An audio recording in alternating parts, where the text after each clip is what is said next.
Hi, for today's Tuesday Toolbox, we're going to talk about collaboration. Now, I am typically a pretty enthusiastic collaborator. I'll give you my opinion whether you want it or not. And sometimes that can be a problem, especially depending on the power dynamic of the relationship that I'm in. And I like to sort of think about collaboration. Number one, I see huge value in collaboration. I work with peers, and when we can get the wisdom of the whole group around the table, we come up with some really phenomenal things. But the receiver and the contributor both need to be in the right place and understand what is requested and what is needed. So I like to tell the story of the three little bears, Goldilocks and the three little bears. And if you think about at some point in time, she goes to the bedroom and she gets in one bed and it's too soft.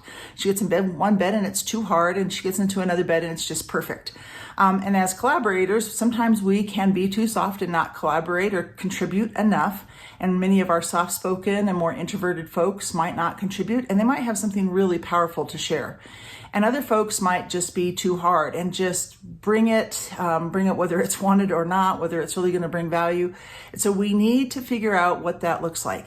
And how we do that is by being curious and being clear. So if I'm looking for collaboration, let me be really clear about what I'm wanting, what I would appreciate, and what that might look like.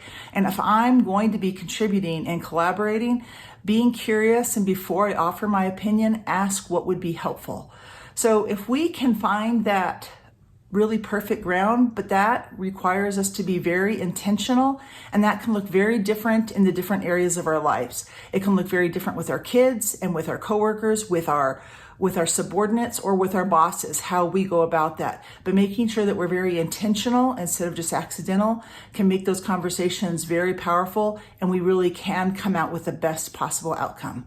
So I encourage you to be curious and clear and have some great time this week collaborating.